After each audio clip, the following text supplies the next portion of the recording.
कहानी की शुरुआत में हम एक माँ और उसकी बेटी को देखते हैं, जो दोनों बहुत ज्यादा डरी हुई थी। बच्ची रो रही होती है क्योंकि एक आदमी उनके दरवाजे के बाहर खड़ा हुआ था, जो अंदर घुसने की कोशिश कर रहा था, जिसकी परछाई ये दरवाजे में से देख भी रही होती है। और फिर अगले ही पल वो आदमी अंदर घुस जाता है। अब उसने इन माँ बेटी के साथ क्या किया ये तो हमें दिखाया नहीं जाता और ये सीन इधर ही कट हो जाता है। अगले सीन में हम सीरा नाम की एक लड़की को देखते हैं, जो एक न्यूज चैनल पर जो खबरें देते हैं वहाँ पर एंकर का काम करती थी, यानी कि ब्रॉडकास्ट खबरें सीरा ही दिया करती थी। अब सीरा नींद से जागती है जहाँ उसकी मोम नाश्ता बना रही थी। यहाँ पता चला कि उसकी मोम काफी अच्छी औरत है, जो हमेशा उसे अच्छाई बुराई सही गलत के बारे में बताती रहती है, खासकर उसकी एंकरिंग की जॉब के बारे में। अब सीरा जल्दी से ऑफिस जाने के लिए तैयार होती है क्योंकि आज सुबह 9 बजे उसने ही एंकरिंग करनी थी। अब जब सीरा ऑफिस आई तो यहाँ हम उसकी साथी को देखते हैं, जो सीरा से वैसे तो हंस की बात करती है, पर अंदर ही अंदर उसे जलती है। वो उससे इसलिए जेलस होती है क्योंकि उसके मुताबिक वो एक काफी अच्छी एंकर है, सीरा से भी ज्यादा। पर थोड़ी ही टाइम की ट्रेनिंग से सीरा उससे भी आगे निकल गई और हर जगह काफी मशहूर हो गई है। अब जब सीरा एंकरिंग के लिए जा रही थी तो तभी उसका रिपोर्टर साथी उसे बुला लेता है, कहने लगा कि तुम्हारे लिए कॉल है सीरा। तब बिना सोचे ही सीरा वो कॉल सुनने लगती है। उस तरफ एक अनजान औरत थी जो बेहद डरी हुई थी। वो सीरा को कहती है कि मेरे घर में एक आदमी घुस आया है जो मुझे मारना चाहता है। अब अगर वो आदमी मुझे मार देना तो मैं चाहती हूँ सीरा तुम मेरी मौत की रिपोर्टिंग और एंकरिंग करो क्योंकि तुम मुझे बहुत पसंद हो। जो कहकर वो सीरा को अपने घर का पता बताने लगी, जिसे वो लिख लेती है। उनकी बातें सुनकर सीरा का रिपोर्टर साथी कहता है कि मुझे तो लगता है ये कोई प्रैंक कॉल है, तुम्हारे साथ मजाक करने या शरारत करने के लिए कोई ऐसा कर रहा है। जो सुनकर वो फोन रखने लगी, पर वो अनजान औरत कहती है कि नहीं, मैं कोई प्रैंक नहीं कर रही, सच बोल रही हूँ क्योंकि उस आदमी ने मेरी बेटी को मार दिया है और अब वो मेरे पीछे पड़ा हुआ है। इतना बोलकर उसने कॉल काट दी, जिस वजह से सीरा टेंशन में आ जाती है। अब पता चला कि ये अनजान औरत और कोई नहीं बल्कि वही है जिसे हमने शुरुआत में देखा, जो अपनी बेटी के साथ थी। पर अब क्योंकि 9 बजने वाली थी तो सीरा अपनी एंकरिंग के लिए चली जाती है। वो जब खबरें सुना रही थी तो उसके हाव भाव अचानक बदलने लगी। सामने खबरों की जो लाइंस थी, जो अल्फाज थी, वो अपने आप ही हिलने लगती है, जिस वजह से उसे काफी परेशानी होती है। पर जैसे तैसे सीरा ने यहाँ खुद को संभाला और वो ये ब्रॉडकास्ट पूरी करती है, जिसके बाद वो दोबारा से उस अनजान औरत के नंबर पर फोन करती है, पर इस बार कॉल कोई भी नहीं उठाता। शाम को आकर सीरा इस बारे में अपनी मॉम से बात करती है, जिस पर उनका कहना था कि अगर वो औरत सच बोल रही हुई तो ये तुम्हारे पास काफी अच्छा चांस है एक अच्छी रिपोर्ट बनाने का, इसलिए तुम्हें वहाँ जाकर चेक करना चाहिए। तो अब अपनी मॉम की बात मानकर सीरा उस औरत के बताए हुए पते पर निकल गई और जल्दी उसके घर तक पहुँच जाती है। वो जब अंदर गई तो ये देखकर उसकी होश उड़ गई कि औरत सच बोल रही थी, सच में उसकी बेटी को मार दिया गया था, क्योंकि बाथरूम में जब वो गई बाथ टब में बड़ी अजीब तरह उसकी लाश डूबी पड़ी थी, जिसे बेदर्दी से मार दिया गया था। और अब जब सीरा कमरे में गई तो वो वहाँ उस अनजान औरत की लाश को भी देखती है, जो कमरे में कोने में लटकी हुई थी। अब जल्दी से सीरा इस बारे में सबको बताती है और यहाँ मीडिया और पुलिस वाले भी आ जाते हैं और सीरा को इस हादसे की रिपोर्टिंग करने का मौका मिल जाता है, जैसा उस औरत ने कहा था। अब जब औरत की लाश को ले जाया जा रहा था तो सीरा उसका मुंह देखने की कोशिश करती है, पर क्योंकि प्लास्टिक शीट में उसे लपेट कर ले जाया जा रहा था तो चेहरा ढका होने की वजह से ये नहीं देख पाती। अब जब वो ऑफिस आई तो उसे औरत की रिपोर्टिंग के साथ साथ एंकरिंग का काम भी दिया जाता है। और इस बारे में जब वो ब्रॉडकास्ट कर रही थी तो उसे एक जगह पर औरत का मुंह दिखाई देता है, जो बहुत डरावनी लग रही थी, क्योंकि अजीब तरह से वो वहाँ बैठी हुई थी, उसके बाल खुले हुए थे, जो देखकर सीरा काफी डर जाती है। पर अगले ही पल वो भूत वहाँ से गायब हो गया और सीरा को लगने लगा कि ये जरूर उसी औरत का भूत है जो अब मुझे दिखाई देने लगा है। एंकरिंग करने के बाद वो इस बारे में अपने रिपोर्टर साथी को बताती है कि मुझे इस केस के बारे में अजीब चीजें नजर आ रही हैं, जिस पर रिपोर्टर कहते हैं वो दरअसल तुम इस हादसे से जुड़ी हर चीज को देख रही हो ना, इसी वजह से तुम्हें वो सब नजर आ रहा है और कुछ दिन तक ऐसे नजर आता रहेगा, जिसके बाद ये सब दिखना तुम्हें बंद हो जाएगा। अब क्योंकि इस केस से जुड़ी हर चीज को सीरा काफी अच्छे से कर रही थी तो हर कोई उसकी काफी तारीफ करता है, यहाँ तक कि जो डिटेक्टिव इन्हीं पुलिस ऑफिसर इस केस पर छानबीन कर रहा था उसका भी इंटरव्यू लेने का मौका सीरा को मिल जाता है, जिस बात से उसकी जेलस साथी को भी काफी बुरा लगता है। अब यहाँ इंटरव्यू के दौरान डिटेक्टिव ये बात खोलते हैं कि उस अनजान औरत को और उसकी बेटी को किसी ने नहीं मारा, बल्कि ये सब कारनामा उसका अपना है। उसने पहले अपनी बेटी की जान ली, जिसके बाद खुद भी अपनी जान ले ली। असल में जब वो औरत जवान थी, कॉलेज में पढ़ा करती थी, तो वहाँ उसे एक लड़के से प्यार हो गया, जिसके बाद उन्होंने शादी कर ली, जहाँ उनकी बेटी पैदा हुई। पर एक दिन उसके हस्बैंड ने उसे छोड़ दिया और ये दोनों अकेली पड़ गई। पर इस हादसे की वजह से उसने बहुत टेंशन ले ली, वो डिप्रेशन का शिकार हो गई और उसे दिमाग की एक खतरनाक बीमारी हो गई, जिसका हालांकि वो इलाज भी करवा रही थी। पर उस दिन तंग आकर उसने पहले अपनी बेटी को खत्म कर दिया, फिर लटक कर उसने अपनी भी जान ले ली। यानी कि ये बस सीधा सा ऐसा केस केस था कि उसने खुद अपनी और बच्चे की जान ले ली, जिसके बारे में घर आकर सीरा अपनी माँ को बताती है, जिस पर उनका कहना था कि देख लो तुम, इसी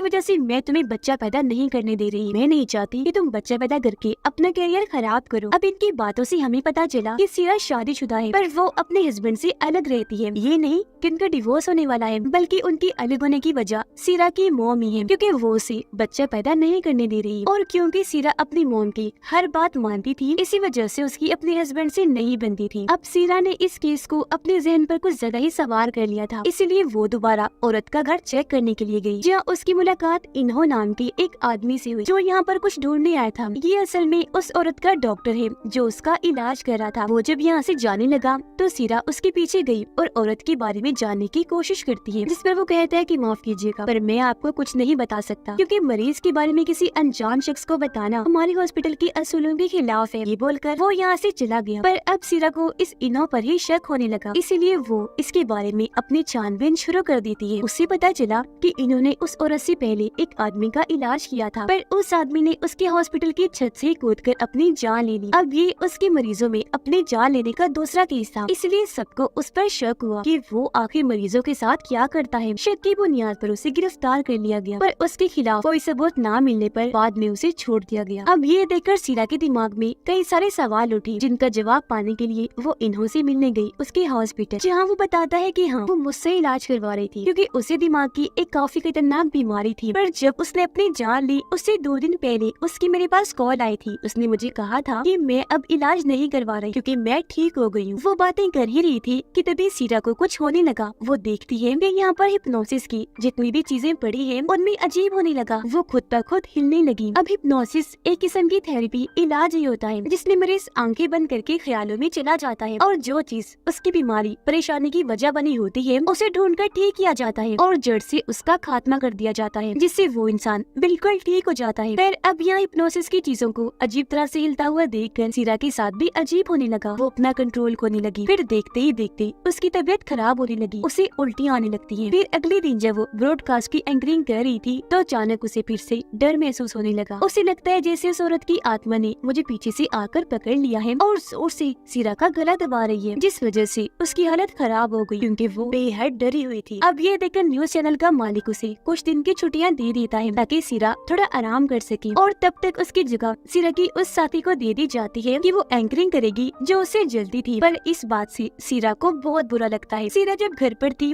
तो उसकी मॉम वहाँ आकर बिला वजह उसे डांटने लगती है और उसे बुरा भला कहते हुए काफी बातें सुनाने लगती है कि तुमने शादी क्यों की, क्योंकि इस वक्त उन्होंने काफी शराब पी हुई। पता नहीं वो क्या क्या बोलती जा रही थी। इस बात से गुस्सा होकर सीरा अपनी मॉम को कमरे से निकाल देती है, क्योंकि वो रोज रोज अपनी माँ की ऐसे शराब पीने से तंग आ चुकी थी। अब सीरा को पता चला कि इन्हों की खास खूबी ये है कि वो हिप्नोसिस करके अपने मरीजों का इलाज करता है और उन्हें उनके डर से निकालने की कोशिश करता है। अब ये जानकर सीरा को शक हुआ कि कहीं इन्होंने ऐसा तो नहीं किया कि पहले उसने उस औरत को हिप्नोसिस करके अपने कंट्रोल में किया और बाद में उसे ये सब करवाया, यानी अपनी बेटी को मारने और अपनी जान लेने पर मजबूर किया। ये सोचकर वो दोबारा इन्हों से मिलने गई, जहाँ वो उसे एक डायरी दिखाते हुए बताता है कि उस दिन उस औरत के घर में यही लेने गया था। अब डायरी को चेक करने पर सीरा को पता चला कि उस औरत को दरअसल मल्टीपल पर्सनैलिटी डिसऑर्डर था, यानी इस बीमारी में इंसान एक पर्सनैलिटी शख्सियत के साथ नहीं जीता, बल्कि कभी वो कोई बन जाता है तो कभी कोई, जैसे कि वो अपनी माँ का रूप भी ले सकता है, किसी डॉक्टर का भी तो किसी टीचर का भी, या जो उसके दिमाग में चल रहा हो वो भी बन सकता है। इन्हों बताता है कि जब उस दिन वो औरत अपनी किसी दूसरी पर्सनैलिटी में गई तो उसने पहले अपनी बेटी को मारा, फिर अपने भी जान ले ली। यह सीरा उसे बताती है कि जब से मैंने भी इस केस की छानबीन की, उस औरत का भूत मुझे भी बार बार दिखाई दे रहा है। हर बार आकर वो मुझे डरा देती है। जो सुनकर इन्हों कहता है कि ऐसा नहीं हो सकता, क्योंकि तुमने तो उसकी शक्ल ही नहीं देखी, तो फिर तुम कैसे कह सकती हो कि वो औरत ही आकर तुम्हें डरा रही है? जरूर तुम्हारे साथ कोई और मसला होगा। अब सीरा को क्या मसला था और वो किसके भूत को देख रही थी, ये चेक करने के लिए इन्हों उसकी भी हिप्नोसिस करता है। और अब जैसे सीरा हिप्नोसिस में जाकर ख्यालों में गई, उसे खेतों के बीच एक गोदाम दिखाई दिया गया, जिसके अंदर वो चली जाती है। सीढ़ियों से नीचे जब वो आई तो उसी औरत के कमरे में आ जाती है, पर उसे यहाँ अजीब लगा, इसलिए वो यहाँ से बाहर निकलने का सोचती है। वो भी पहला ही कदम बाहर रखती है कि तभी कोई उसका गला पीछे से पकड़ लेता है। असल में भी उसने अपना गला पकड़ लिया था, जो देखकर इन्हों उसे कहते हैं कि उसका चेहरा देखने की कोशिश करो जो तुम्हारा गला घोट रहा है। पर इस चीज में सीरा कामयाब नहीं हो पाती और एक झटके के साथ वो हिप्नोसिस से बाहर आ जाती है। अगले दिन जब वो अपने काम पर गई तो उसे पता चला कि उसकी बजाय अब लोग उसके साथी को ज्यादा पसंद कर रही है, जिस वजह से उसे जॉब से निकाल दिया जाता है। उसे बहुत बुरा लगा, दुख भी हुआ, तो फौरन घर आ जाती है। परेशान थी तो सो गई, जिस बीच तभी उसे इन्हो फोन करता है, जो फोन उसकी मॉम उठाती है, जिससे उसकी मॉम को पता चला कि सीरा उसे अपना इलाज करवा रही है। जिस पर उसकी मॉम कहती है कि आइंदा के बाद वो तुम्हारे पास आकर अपना कोई इलाज नहीं करवाएगी। अगले दिन सीरा से मिलने उसका हस्बैंड आया, जो उसे साथ चलने को कहता है ताकि वो एक साथ रह सके, पर इस बार भी उसने जाने से साफ साफ मना कर दिया। जिस पर उसका हस्बैंड कहते हैं कि हमारा रिश्ता टूटने की नौबत पर आ गया है, इस रिश्ते में दरार तुम्हारी माँ की वजह से आई है। जो सुनकर सीरा को बहुत बुरा लगा और वो अपने हस्बैंड पर गुस्सा करके उसे यहाँ से जाने का कहती है। इसी बीच जब सीरा और उसका हस्बैंड बाहर आए तो वो देखते हैं कि किसी ने घर के सारे गमले तोड़ दिए हैं और वहाँ पर एक मैगजीन को भी फाड़ के फेंका हुआ है, जिसमें सीरा की शादी की तस्वीर थी। अब ये देखकर सीरा अपनी मॉम से मिलने उनके दूसरे घर गई, जहाँ पर भी उसकी मॉम नहीं थी, क्योंकि वो तो सीरा के ऑफिस उसकी साथी से मिलने गई थी, जिस बात का शक सीरा को भी हो गया था। उधर इन्हो सीरा के हस्बैंड से मिलने आया, क्योंकि उन्हें कोई बात करनी थी। यहाँ उन्हें पता चला कि सीरा माँ बनने वाली है और उसकी मोम पहले वहाँ न्यूज एंकर रह चुकी है, जहाँ पर सीरा जॉब कर रही थी। सीरा की मोम उस न्यूज चैनल की ऑफिस पहुँच गई थी, जहाँ वो उसकी साथी को अकेले में मिलने को बुलाती है और बातों ही बातों में चालाकी से उसके पेट में चाकू घुसा देती है। उधर इन्हो और सीरा का हस्बैंड एक गोदाम में जाते हैं, जो सीरा के मोम के घर के पास ही था। ये जब अंदर गई तो पता चला कि वही गोदाम है जो सीरा ने हिप्नोसिस में देखा था। अब जब ये दोनों इन्हें सीरा का हस्बैंड और इन्हो गोदाम के अंदर गई तो इन्हें वहाँ सीरा की मोम की लाश मिलती है, जो फांसी से लटकी हुई थी, पर लाश की हालत बहुत बुरी हो चुकी थी, वो पूरी तरह गल सड़ गई थी। अब यहाँ सवाल ये उठता है कि सीरा की मोम तो वहाँ न्यूज चैनल की ऑफिस गई हुई है और अब यहाँ उनकी लाश भी है, तो ये कैसे हुआ? असली वाली कौन सी है और यहाँ पर क्या चल रहा है? इसका जवाब हमें आगे पता चलेगा। अब इन्हो फौरन न्यूज चैनल की ऑफिस गया, जहाँ वो सीरा की एंकर साथी की जगह सीरा को ही एंकरिंग करते हुए देखता है, क्योंकि जब सीरा अपनी मोम की दूसरे घर गई तो वहाँ से वो अपने ऑफिस आ गई थी और क्योंकि काफी वक्त से उसकी साथी का अता पता नहीं था, इसलिए ऑफिस वालों ने सीरा को उसकी जगह एंकरिंग के लिए बिठा दिया था, क्योंकि उसकी मोम ने उसके साथी को चाकू से जो मार दिया था। अब जब सीरा ब्रॉडकास्ट की एंकरिंग कर रही थी तो तभी यहाँ जख्मी हालत में उसके साथी आई, जो फौरन जमीन पर गिर जाती है, जिस वजह से ये ब्रॉडकास्ट यही बंद करना पड़ता है और उसे फौरन हॉस्पिटल ले जाया गया। अब तभी न्यूज ऑफिस में इन्हो भी आया, वो सीरा से जाकर मिलता है और उसे सारी सच्चाई बता देता है। तो अब यहाँ जाकर हर चीज हमें क्लियर होती है। वो सीरा को बताता है कि 2 हफ्ते पहले ही तुम्हारी मोम ने फांसी पर लटक कर अपनी जान ले ली है, जिनकी लाश अभी अभी मैं गोदाम में देखकर आ रहा हूँ, जो गल सड़ गई है। वो बताता है कि अब तक जो कुछ भी हो रहा था वो उसकी मोम नहीं बल्कि सीरा कर रही थी, क्योंकि असल में सीरा को भी मल्टीपल पर्सनैलिटी डिसऑर्डर वाली बीमारी है, जिस वजह से उसकी मोम की पर्सनैलिटी शख्सियत उसके दिमाग पर पूरी तरह हावी थी। जब उसने सीरा की हिप्नोसिस की थी तब पूछने पर सीरा ने अपना नाम अपनी मोम वाला बताया था, मतलब कि इन्हो पहले से ही सीरा की इस बीमारी के बारे में जान गया था। अब जैसा कि हम जानते हैं सीरा की मोम भी उसी ऑफिस में न्यूज एंकर थी जहाँ आज सीरा जॉब कर रही थी। तो जब उसकी मोम प्रेग्नेंट हुई, यानी उनका बच्चा सीरा पैदा होने वाली थी, तो उन्हें जॉब से निकाल दिया गया, जिस बात की वजह से वो बहुत दुखी हुई, पूरी तरह से टूट गई। और क्योंकि सीरा के डैड की भी तब मौत हुई थी, इसीलिए उसकी मोम को काफी सारी मुश्किलात का सामना करना पड़ा, जिनसे वो अकेले ही लड़ रही थी। पर एक दिन तंग आकर उन्होंने सीरा का गला दबाकर उसकी जान लेने की कोशिश की, पर उस वक्त किसी तरह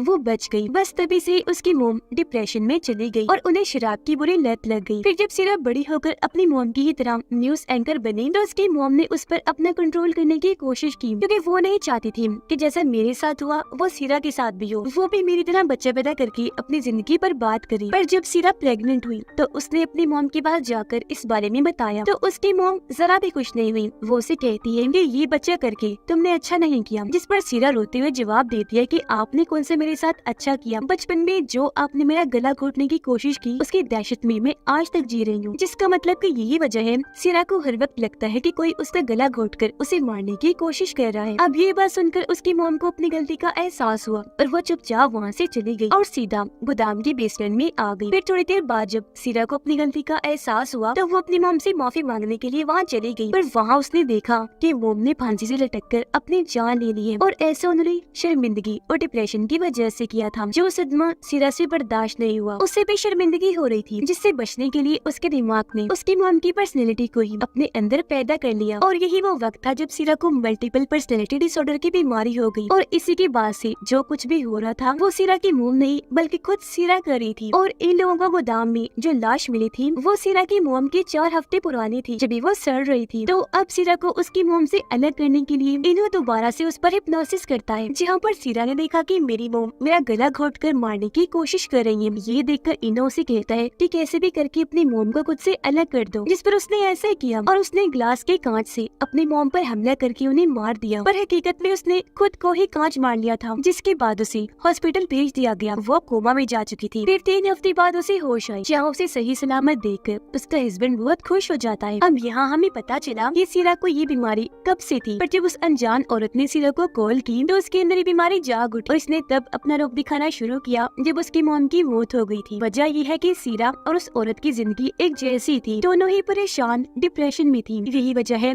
कि सीरा उसके केस से इतना जुड़ गई थी, पर अब क्योंकि हिप्नोसिस के जरिए उसकी ये बीमारी ठीक कर दी गई है, इसलिए अब सब कुछ नॉर्मल हो जाएगा। और इसी के साथ इस फिल्म की कहानी यहीं पर खत्म हो जाती है।